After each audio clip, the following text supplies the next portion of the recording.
Number 1. Robert Durst, the millionaire heir to a vast New York real estate empire whose immense wealth and peculiar behavior masked a deeply disturbing pattern of violence that culminated in the execution-style murder of his longtime confidante, Susan Berman, a crime that went unsolved for over a decade until a bizarre sequence of events and a stunning documentary finally brought him to justice.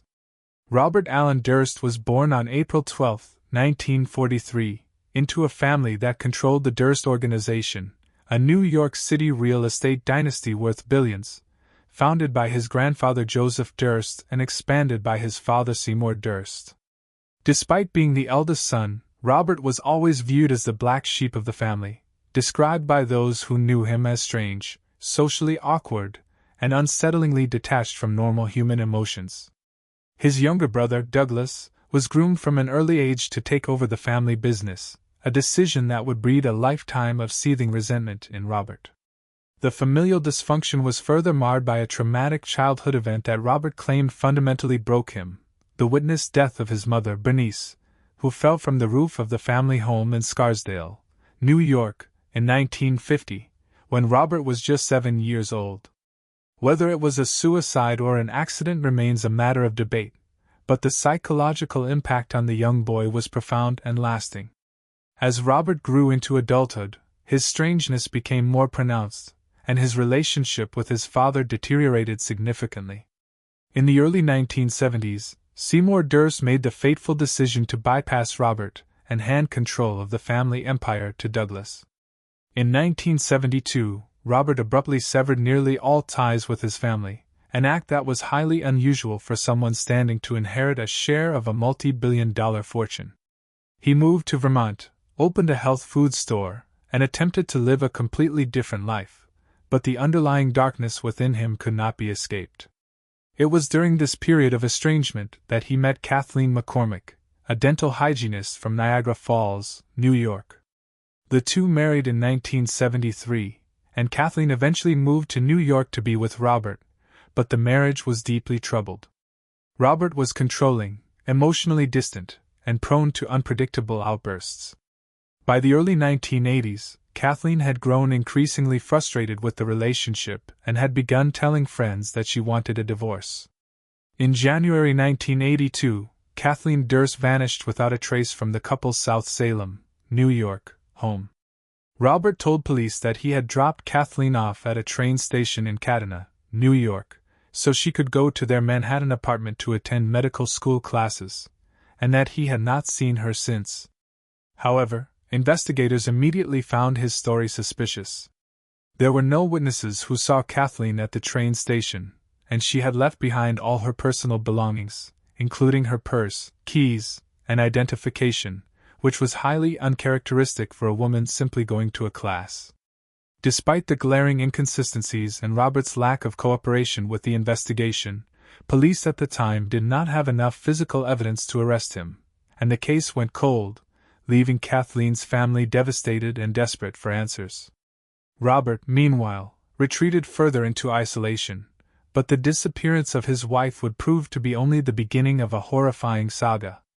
In the years following Kathleen's disappearance, Robert Durst drifted, living a transient and increasingly bizarre life, all while continuing to receive a steady multimillion-dollar annual stipend from the family trust. It was during this period that he forged a critical and ultimately fatal friendship with Susan Berman.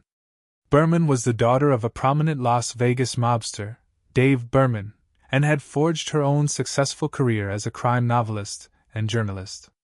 She was a vibrant, intelligent, and fiercely loyal friend, and she and Durst had bonded over their shared status as children of powerful, complicated men. Berman was one of the few people Durst trusted implicitly, and she was fully aware of the shadows that followed him. In late December 2000, as investigators from the Westchester County District Attorney's Office began quietly reopening the investigation into Kathleen Durst's disappearance, preparing to finally interview Robert Durst, he made a frantic phone call to Susan Berman. He knew that the police would inevitably come to Berman asking questions about what he might have told her regarding his missing wife. On Christmas Eve of 2000, Robert Durst flew from Texas to California. 2 days later, On December 26, Susan Berman was found dead on the floor of her modest Benedict Canyon home in Los Angeles.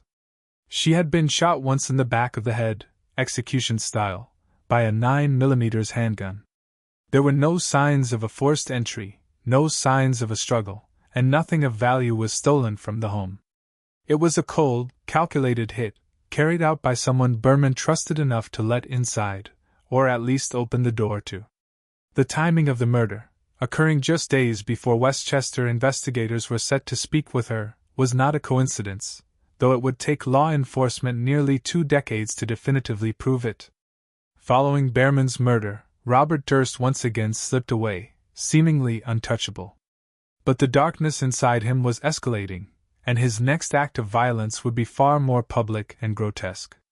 In 2001, Durst moved to Galveston, Texas, renting a cheap boarding house room and disguising himself as a mute woman named Dorothy Senior. It was a bizarre subterfuge, but it allowed him to hide in plain sight while he continued to receive his millions. In October 2001, his neighbor in the boarding house, a 71-year-old elderly man named Morris Black, was found dismembered in Galveston Bay.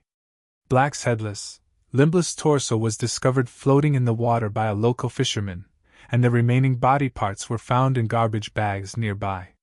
When police traced the evidence back to the boarding house, they found blood matching Morris Black all over Durst's apartment, along with a paring knife, a saw, and a gun. Durst was arrested and charged with murder, but in a stunning turn of events, he skipped bail, becoming a fugitive for several weeks. He was eventually caught in Bethlehem, Pennsylvania, after shoplifting a sandwich, a bandage, and a newspaper, despite having thousands of dollars in his pocket. At his 2003 trial in Texas, Durst's high-priced legal team mounted an aggressive defense, arguing that he had killed Morris Black in self-defense during a struggle over a gun, and that he had panicked and dismembered the body because he feared the police would not believe a rich, eccentric cross-dresser from New York. Against all odds, the jury acquitted Durst of the murder charge, buying the self-defense narrative. He was convicted only of bond jumping and evidence tampering, receiving a relatively short sentence. The acquittal in the Black case was a devastating blow to the investigators who had long suspected Durst in the disappearance of his wife and the murder of his friend, but they refused to give up. The break in the Susan Berman case finally came in the most unexpected of ways.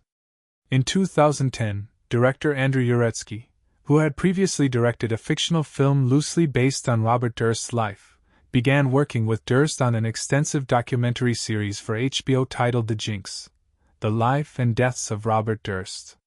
Over the course of several years, Uretsky and his team conducted numerous, extensive, and remarkably candid interviews with Durst, who seemingly believed he was smart enough to control the narrative and outwit the filmmakers.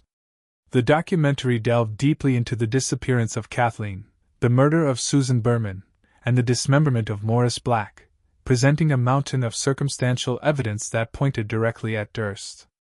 But the true bombshell came during the final moments of the final episode, which aired in March 2015. The filmmakers had discovered a letter that Durst had sent to Susan Berman in 1999, a year before her death.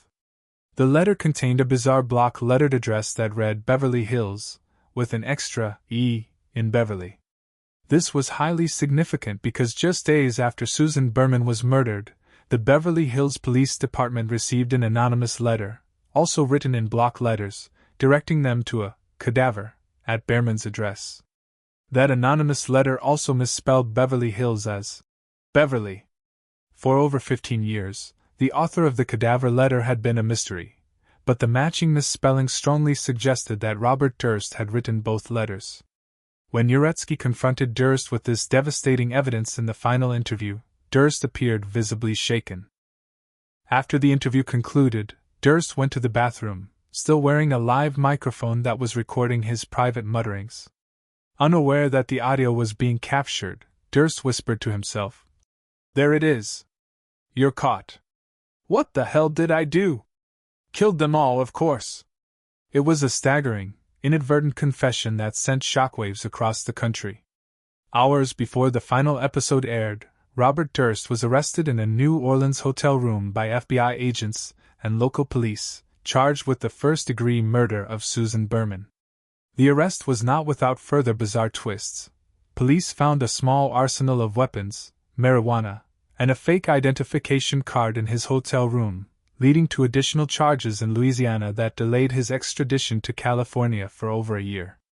In 2016, Durst was finally extradited to Los Angeles to face trial for Berman's murder. The trial, which finally began in 2020 after years of legal wrangling, was a spectacle of epic proportions. The prosecution laid out a meticulous case, arguing that Durst had murdered Berman because she knew he had killed his wife Kathleen, and he feared she was going to tell the police. They presented the envelope with the Beverly, misspelling as the smoking gun, linking Durst directly to the anonymous cadaver letter, which they argued was sent by the killer to ensure the body was found quickly and to mock the police. The prosecution also brought in witnesses who testified about Durst's violent past, his controlling nature, and the threatening things he had said about Kathleen over the years. The defense, led by prominent attorney Dick DeGuerin, attempted to discredit the documentary evidence, arguing that Durst was manipulated by the filmmakers, and that the bathroom audio was taken out of context, insisting that Durst was actually saying, "Killed them all," in reference to the characters in a movie script he was writing. The jury, however, was not convinced. In October 2021, after deliberating for several days, the jury found Robert Durst guilty of first-degree murder in the death of Susan Berman. He was subsequently sentenced to life in prison without the possibility of parole. During the sentencing hearing, Durst, frail and confined to a wheelchair, maintained his innocence, but the judge handed down the maximum sentence, noting the cold and calculated nature of the crime. While Robert Durst was finally held accountable for the murder of Susan Berman, the family of Kathleen McCormick Durst was left with a bittersweet sense of justice, as he was never formally charged with her murder. The broader implications of the Durst case resonated deeply within the American justice system, highlighting how immense wealth and the ability to hire top-tier legal talent can allow a dangerous individual to evade accountability for decades. The case also sparked a national conversation about the ethics of true crime documentaries, as the Jinx played an unprecedented and direct role in securing an arrest and conviction, blurring the lines between journalism and law enforcement. Robert Durst remained incarcerated in California, serving out his life sentence, a once untouchable billionaire heir whose meticulously maintained facade of innocence was shattered by his own whispered words. In January 2022, Robert Durst died at the age of 78, while in state custody, reportedly from natural causes related to a number of underlying health issues, closing the chapter on one of the most bizarre, chilling, and extensively documented criminal sagas in American history, a saga that laid bare the horrifying reality that extreme wealth does not insulate society from evil, but can instead provide a nearly impenetrable shield for those who harbor it, allowing them to strike again and again while the communities around them remain blissfully unaware of the monster walking among them. Number 2. John DuPont, an eccentric heir to the vast chemical and munitions fortune of the DuPont family, who used his immense inherited wealth to cultivate an elite wrestling facility on his sprawling Pennsylvania estate, only to shatter the lives of the athletes he patronized when he shot and killed Olympic gold medalist Dave Schultz in a tragic culmination of severe mental illness, lifelong isolation, and the intoxicating, unchecked power of extreme privilege. John Eleuther DuPont was born on November 22, 1938, into one of the most wealthy and historically significant families in American history.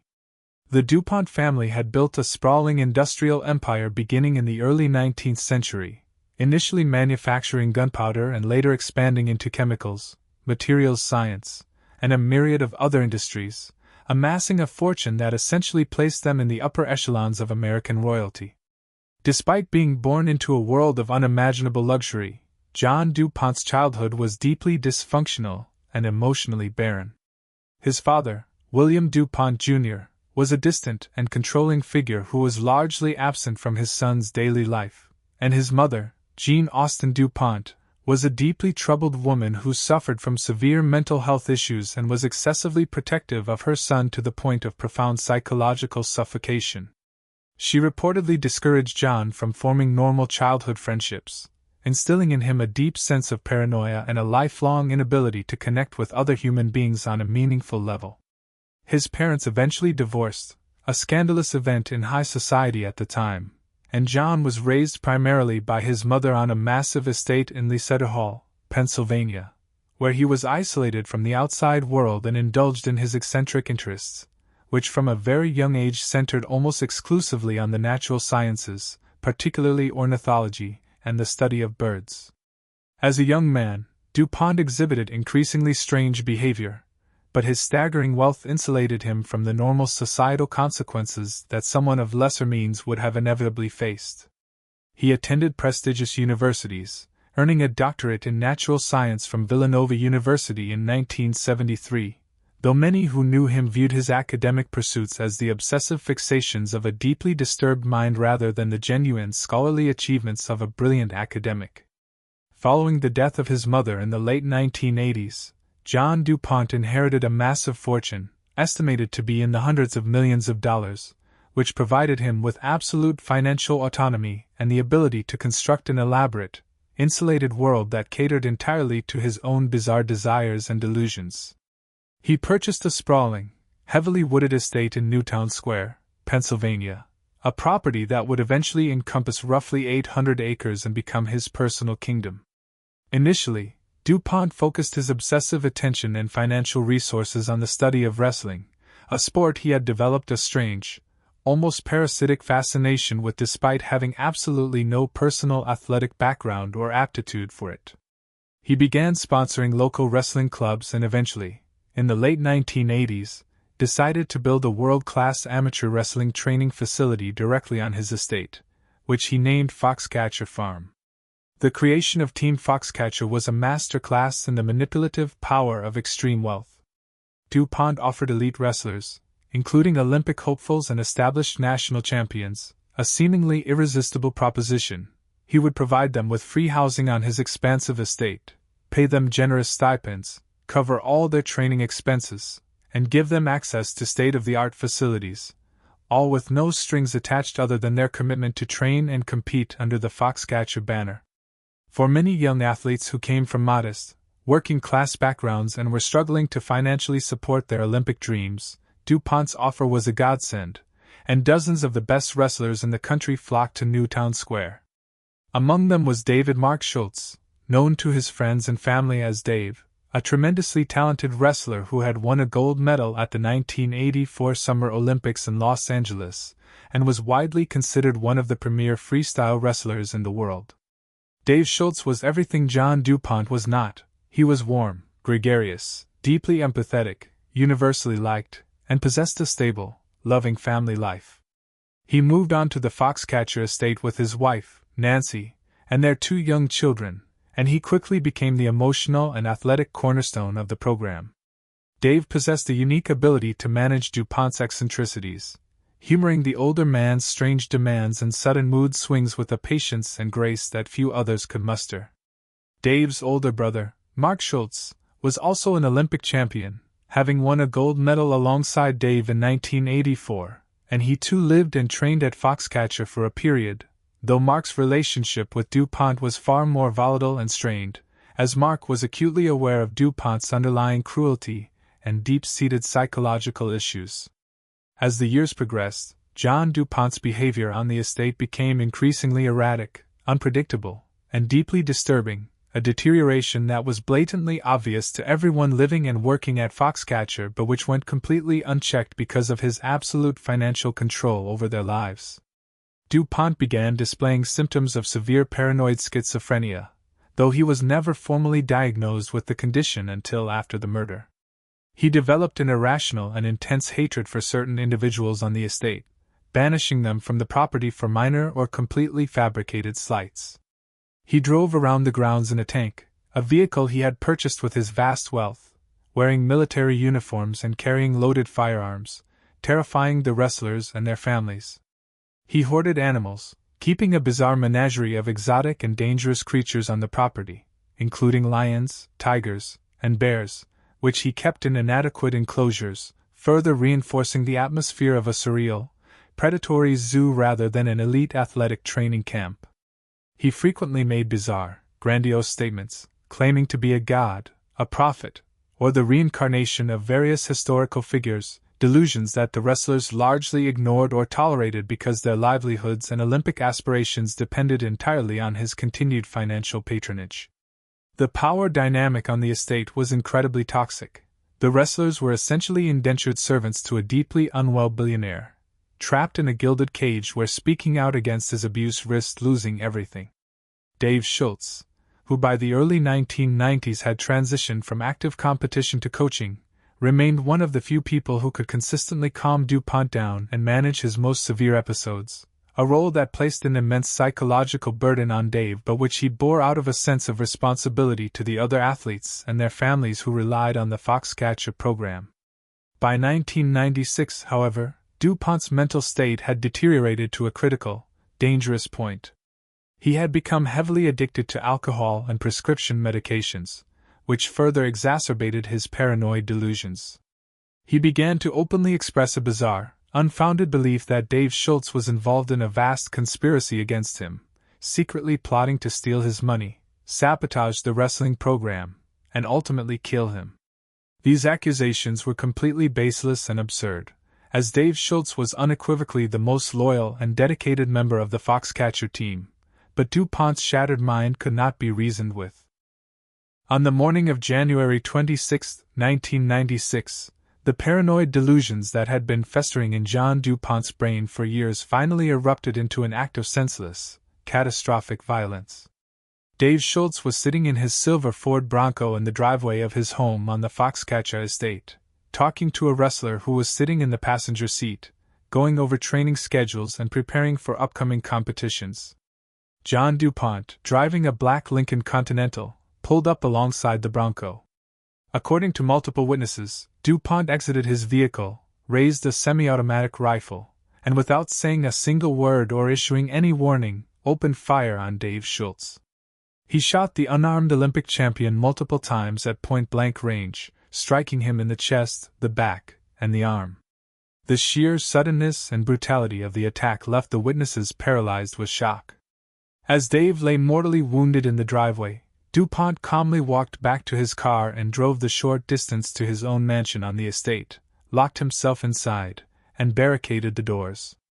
Nancy Schultz, who was inside the house just feet away from the driveway, heard the gunshots and ran outside to find her husband bleeding to death on the icy pavement. She held him as he took his final breaths, a horrific and traumatizing scene that would forever haunt her and her children. Within minutes of the shooting, a massive law enforcement response descended on the Foxcatcher estate. Hundreds of officers from local, state, and federal agencies, including heavily armed SWAT teams, surrounded DuPont's mansion, initiating a tense, 2-day standoff that captivated the nation.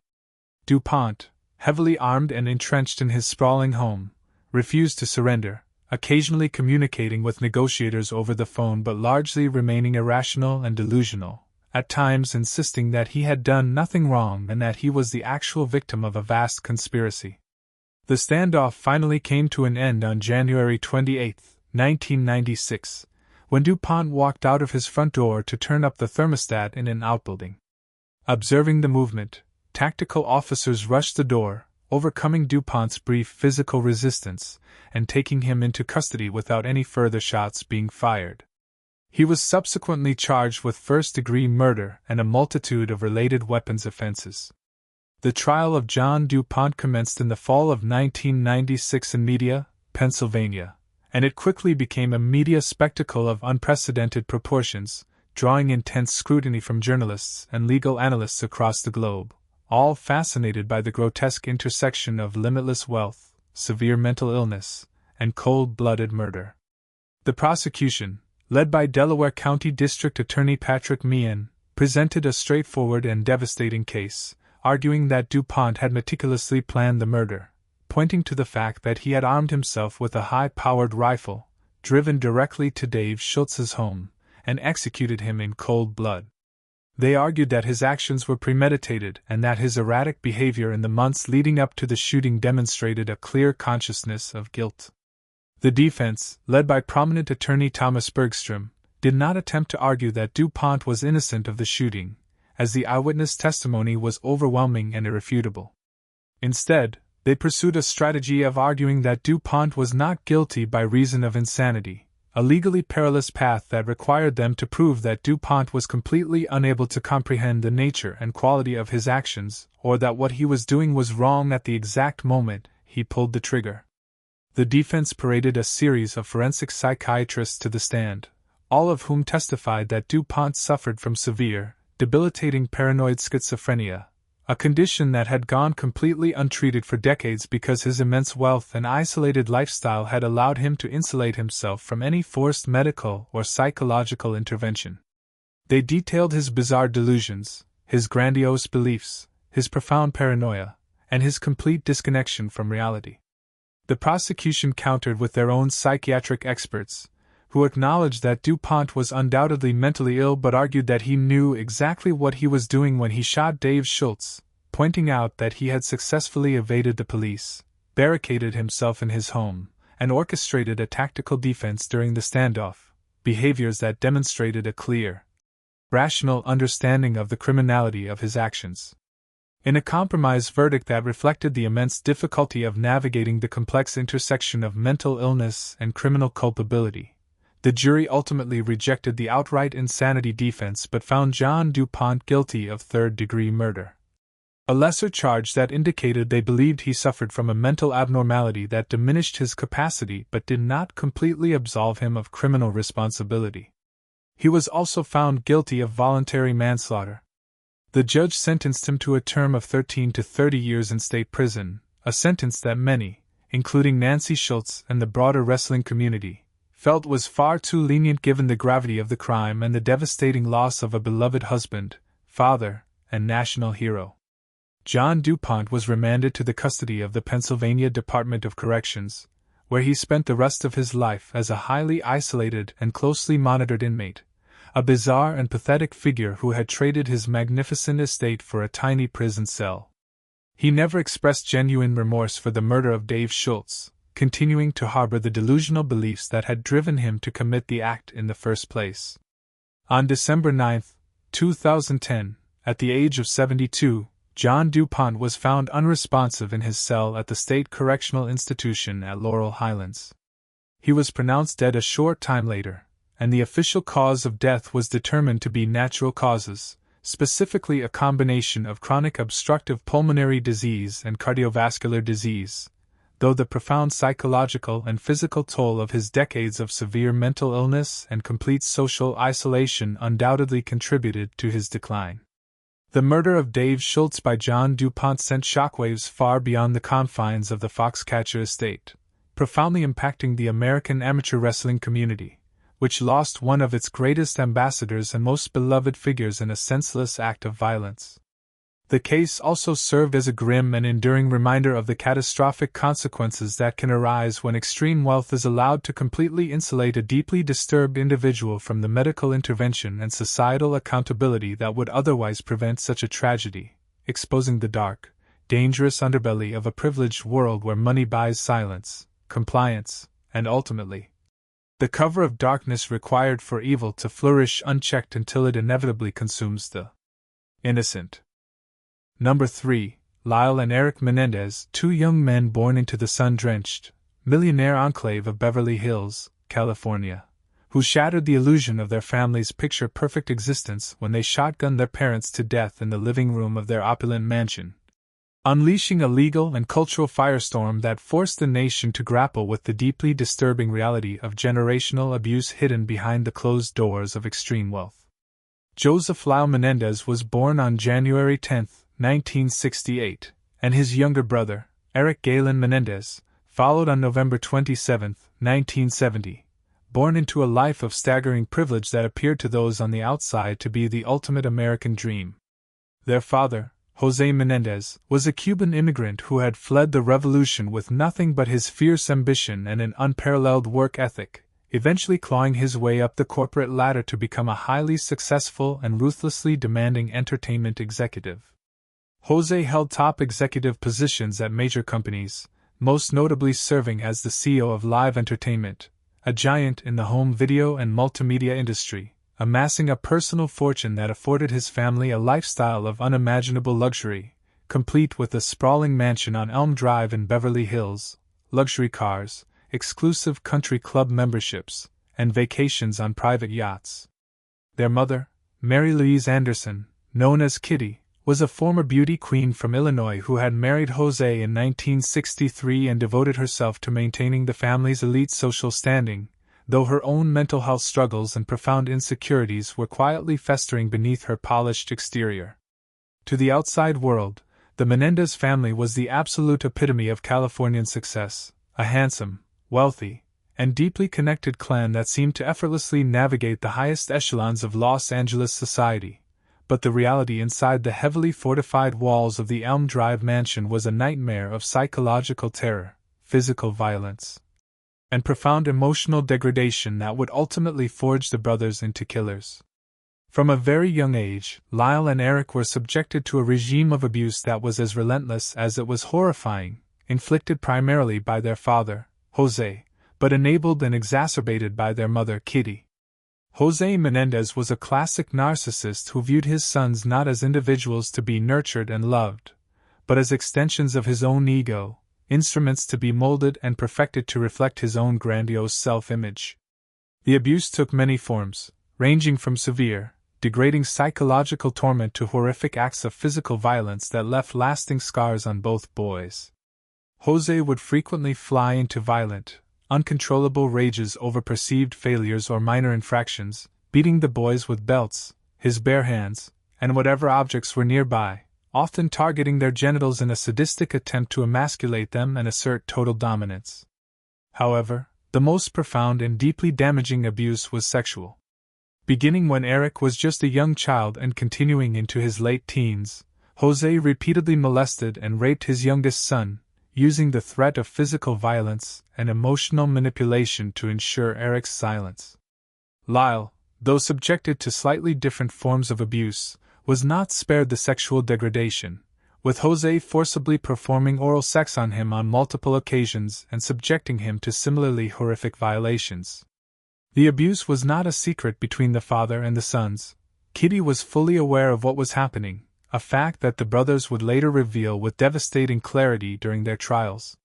Rather than protecting her children, Kitty chose to protect her lavish lifestyle and her husband's image, becoming complicit in the abuse. She would often watch the acts of violence occur without intervening, and when the boys tried to confide in her or seek her protection, she would violently turn on them, blaming them for provoking their father, calling them derogatory names, and physically assaulting them herself. This profound betrayal by the one person who was biologically programmed to protect them was perhaps the most psychologically damaging aspect of their upbringing, instilling in both Lyle and Eric a deep, inescapable sense of worthlessness, terror, and absolute isolation. They were trapped in a prison of wealth, unable to seek help from the outside world because their father's immense power, volatile temper, and carefully cultivated public persona made the prospect of exposing him seem not just impossible, but suicidal. As they grew into young adults, the brothers developed severe psychological pathologies as a direct result of their chronic trauma. Lyle, the older brother, externalized his pain, developing a highly arrogant, aggressive, and grandiose public persona that masked a deep well of insecurity and rage. He attended Princeton University, where he was a mediocre student but a highly visible social climber, though he was eventually forced to leave after being implicated in a plagiarism scandal involving a highly controversial essay he had purchased. Eric, the younger brother, internalized his trauma, suffering from severe depression, debilitating panic attacks, and an overwhelming sense of hopelessness. He was a highly sensitive and artistic young man who briefly pursued a career as a professional tennis player, achieving some success on the junior circuit but ultimately crumbling under the immense pressure exerted by his father, who demanded perfection and violently punished any perceived failure. By the late 1980s, both brothers were in a state of profound psychological collapse, barely functioning, and utterly consumed by the terror of their continuing abuse, which had not abated as they entered adulthood. The critical turning point that pushed the brothers from a state of terrified endurance to active planning for murder occurred in the fall of 1988, when Eric Menendez, unable to bear the weight of his secret any longer, finally confessed the horrific truth of his sexual abuse to his older brother. Lyle, who had spent his entire life trying to repress and compartmentalize his own abuse, was utterly shattered by Eric's revelation, and the shared acknowledgement of their torment created an unbreakable, desperate bond between them. They began to realize that their father was never going to stop, that the abuse would continue indefinitely as long as Jose was alive, and that their only means of escape was to kill their parents. Over the course of the next several months, the brothers embarked on a meticulously planned conspiracy to murder Jose and Kitty Menendez, a plan that required them to purchase illegal firearms, surveil their parents' movements, and overcome their own profound moral revulsion at the act they were about to commit. In the weeks leading up to the murders, they used stolen credit cards and cash to purchase 2 Mossberg shotguns from a sporting goods store in San Diego, a transaction they carefully disguised to avoid detection. They practiced firing the weapons in the remote California desert, familiarizing themselves with the lethal tools they had acquired. On the evening of August 20, 1989, the Menendez family had enjoyed a seemingly pleasant Sunday evening together. Jose and Kitty had gone to a local movie theater to watch a film, and Lyle and Eric had stayed home, nervously awaiting their parents' return.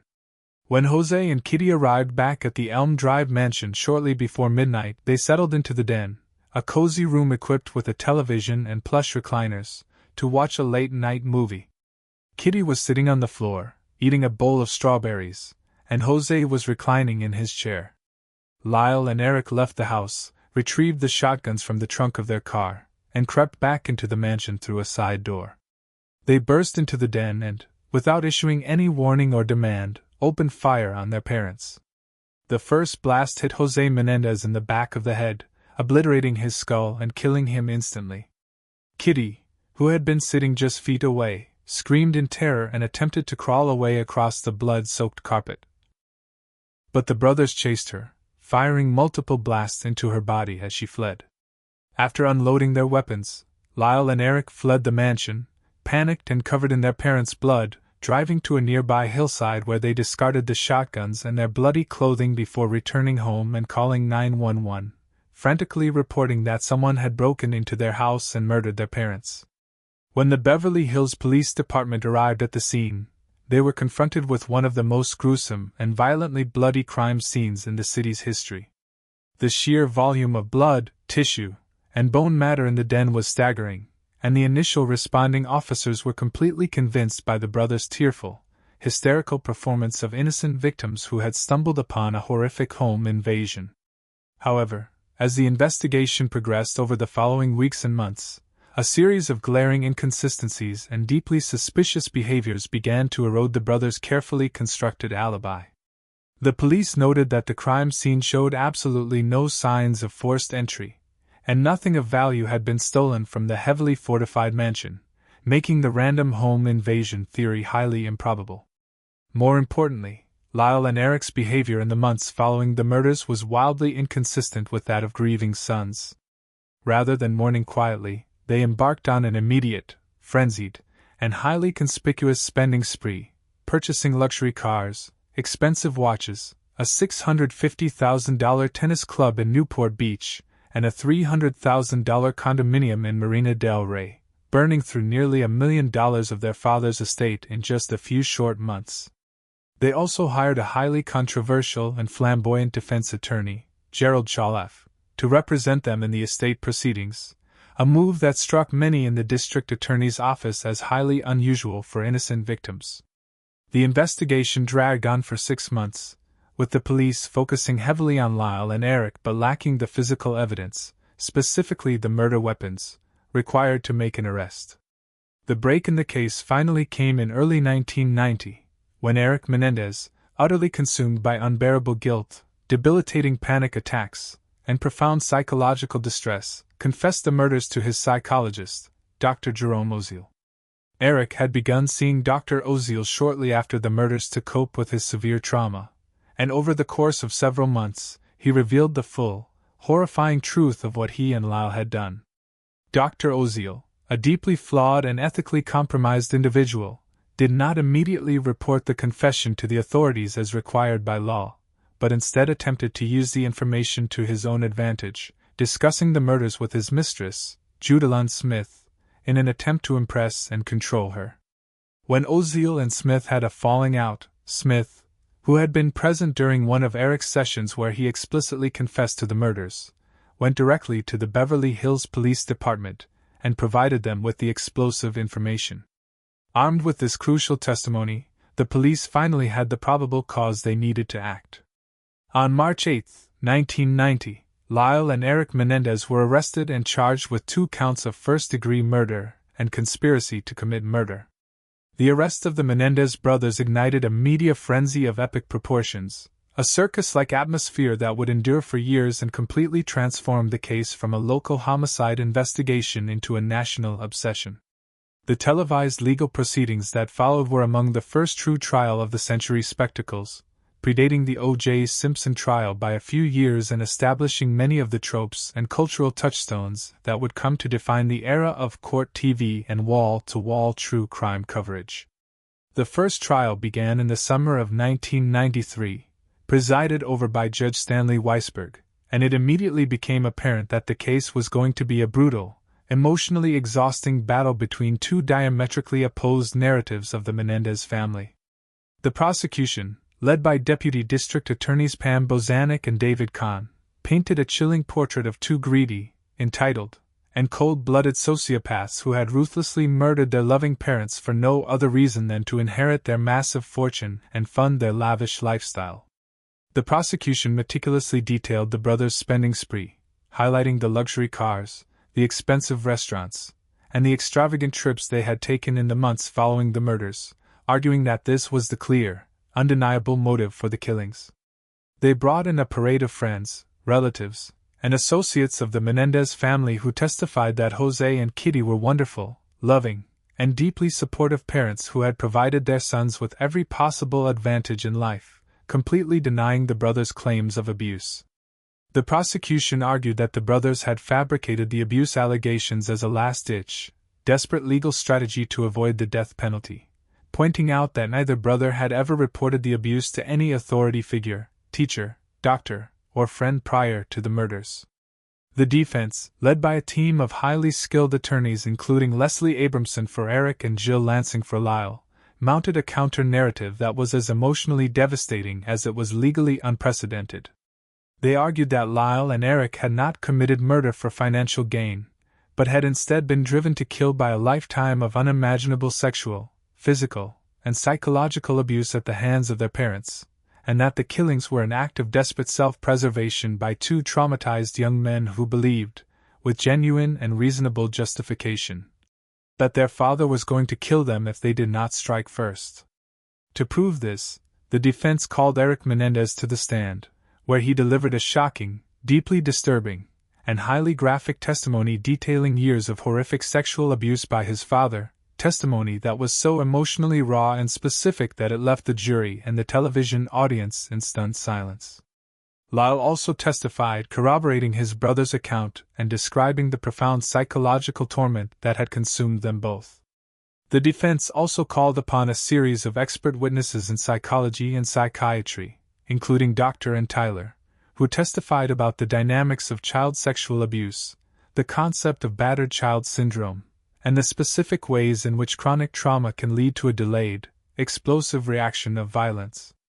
The defense argued that the brothers had been so profoundly traumatized and conditioned by their father's abuse that they genuinely believed their lives were in imminent danger on the night of the murders, even though there was no direct, immediate threat being posed at that exact moment.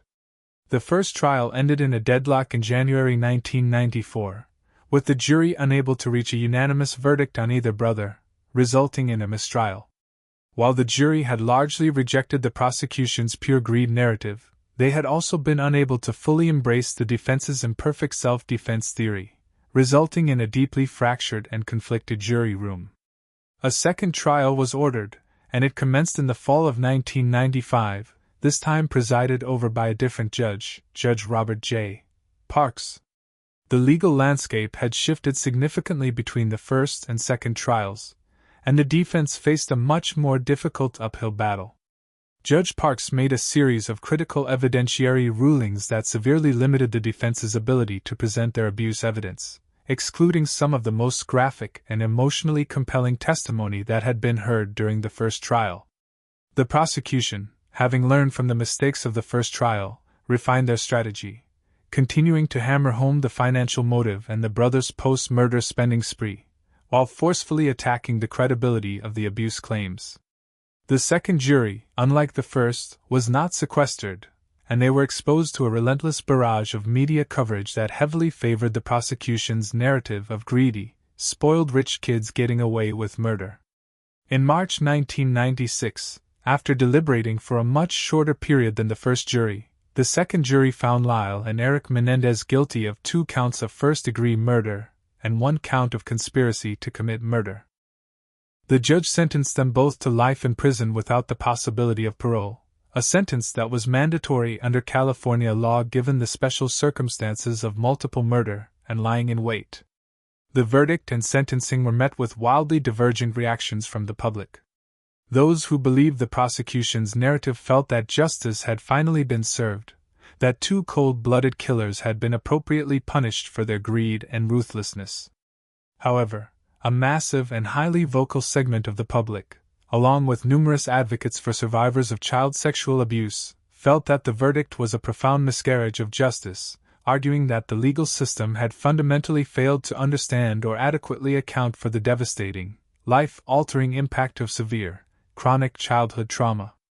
The Menendez case sparked a national reckoning with the hidden realities of domestic abuse, particularly in wealthy, seemingly perfect families, and it forced a long-overdue conversation about the ways in which victims of incest and sexual violence are often disbelieved, silenced, and re-victimized by the very institutions that are supposed to protect them. Lyle and Eric Menendez were remanded to the custody of the California Department of Corrections and Rehabilitation, where they have remained incarcerated for over 2 decades. They were initially housed in different prisons, separated by the vast California penal system, but were eventually reunited at the Richard J. Donovan Correctional Facility in San Diego County, where they share a housing unit and have reportedly become a source of support and comfort for each other in their shared confinement. Over the years, they have exhausted their direct appeals, though their legal team has continued to file habeas corpus petitions and motions for a new trial, citing newly discovered evidence and arguing that their original defense attorneys were ineffective. In recent years, the case has experienced a massive cultural resurgence, fueled in large part by a highly acclaimed and deeply sympathetic docuseries produced by Ryan Murphy, titled Monsters: The Lyle and Eric Menendez Story, along with a compelling documentary series that featured extensive interviews with the brothers themselves.